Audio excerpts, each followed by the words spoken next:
budget I present today comes at a time of profound change. We Conservatives cannot support this costly Liberal budget.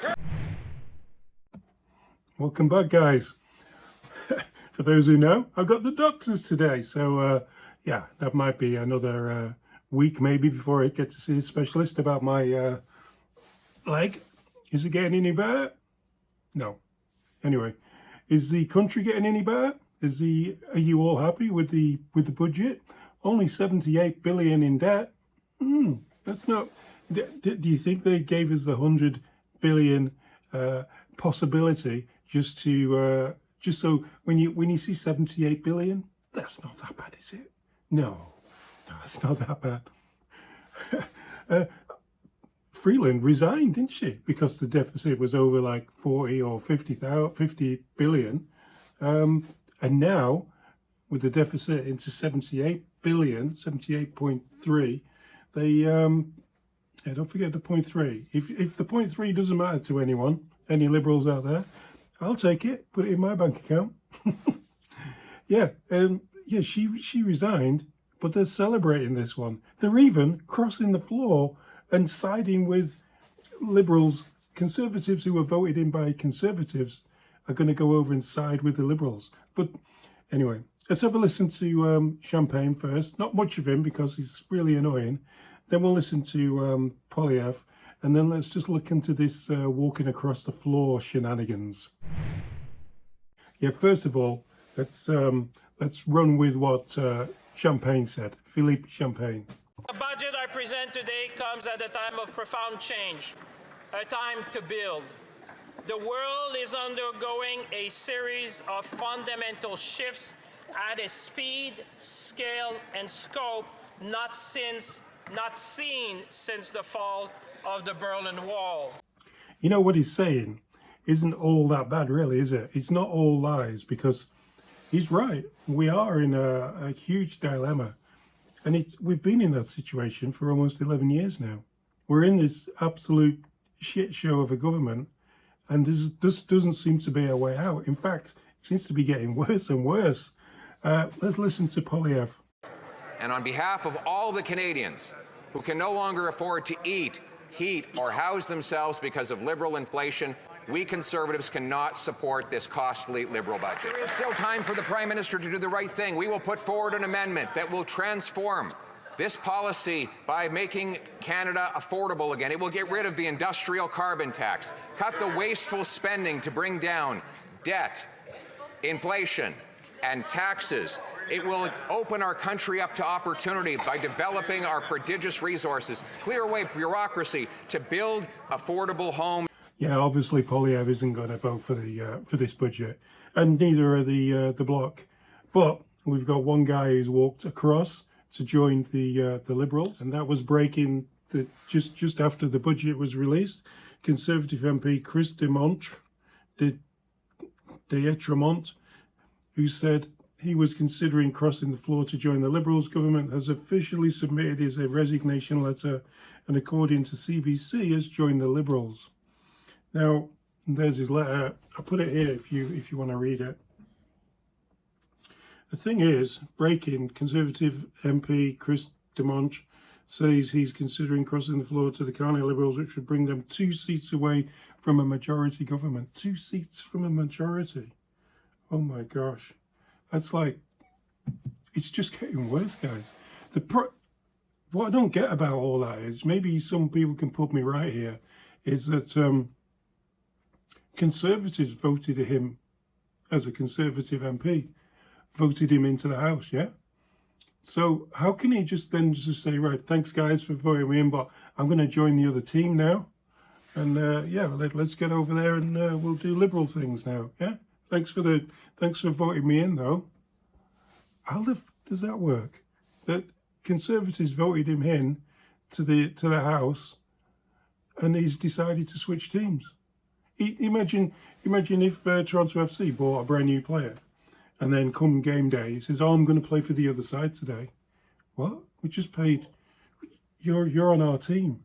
We put millions of dollars into you, campaigning and everything, to be on our team, and you want to go and play on the other team?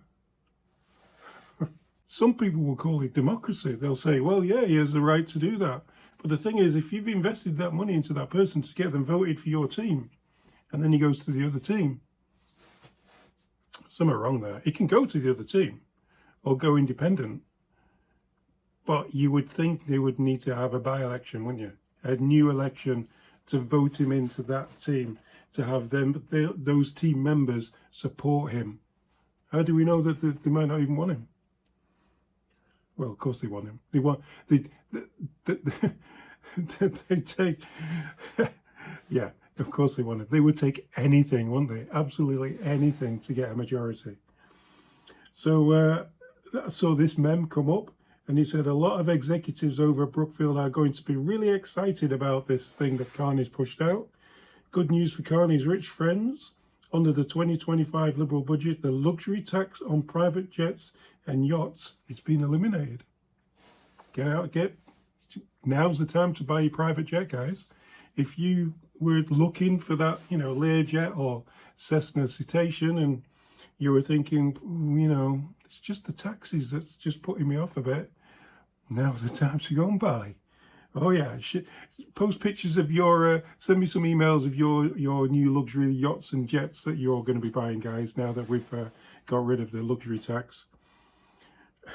The budget proposes to amend the select luxury items tax to end the luxury tax on subject aircraft and subject vehicles. Vessels meaning ships, as in yachts. All instances of the tax would cease to be payable after November the 4th. Well, yeah. So today, I know, I didn't go to the yacht yard today because it's just the lineups. It's crazy. Including the tax on sales, the tax on importations, and the tax on improvements. Yeah, I might just go online and get my yacht that way, have it just delivered to the driveway. Maybe because there's no importation tax on yachts and aeroplanes now. Yeah. Anyway, that's because we're in such a good financial situation with this government. Carney is cutting the luxury tax. What else is getting axed in the budget 2025? Even Global News were reporting on it. Oh, look, there's Chris as a Liberal. Look. Oh, that's sweet, eh? Zohran Mamdani would test how far New York City has come on inclusion. A 34-year-old, he won the New York mayor race, by the way, against a backdrop of growing anti-Muslim sentiment. Yeah, he won that race. So what was one of his things that he ran on that people are really interested in?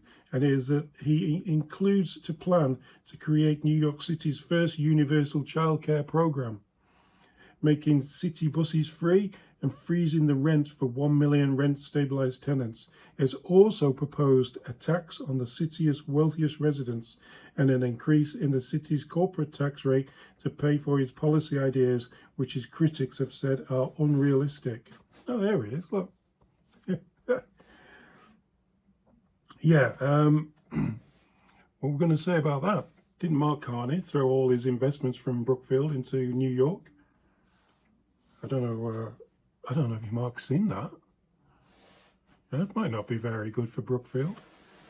Maybe they could make something out of it. Maybe they'll do all the government-run stores, or maybe run the free bus service or something. Well, it won't be free, will it? The rich people. Oh no. If you're really rich, are you going to hang around? I wonder if Casey Neistat will hang around in New York. He's up there, isn't he? A famous YouTuber. I wonder if he's going to leave and go somewhere else. Mostly Florida, but I think Florida want to charge a tax for people escaping New York now. Escape New York. It could be a movie, couldn't it?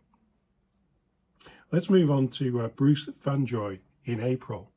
Bruce Fanjoy said that Pierre's plan would cut 100,000 public service jobs in over 10 years, not just the 5 years that Carney's doing. This is over 10 years.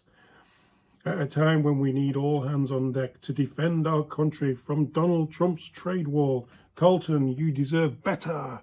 Yes, he said Pierre's plan would cut 100,000 public service jobs over 10 years.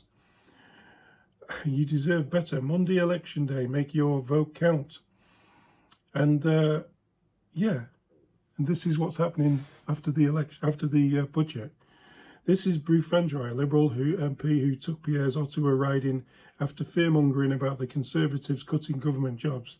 Now that he's in office, Fandroy will be voting for the Liberal budget to slash 40,000 service jobs. That's in 4 years. 40,000 in 4 years. Not in 10 years. 40,000 in 4 years. That is crazy. So that could be more than 10,000 over a 10-year period. Like, I'm all for it. I'm sort of all for cutting the jobs. But what I'm not for is people lying about things and making stuff up and using it as a way to get them voted into office and getting that, you know, lovely, juicy, six-figure tax-paid pension and wage. Yeah, that's something I'm not too keen on.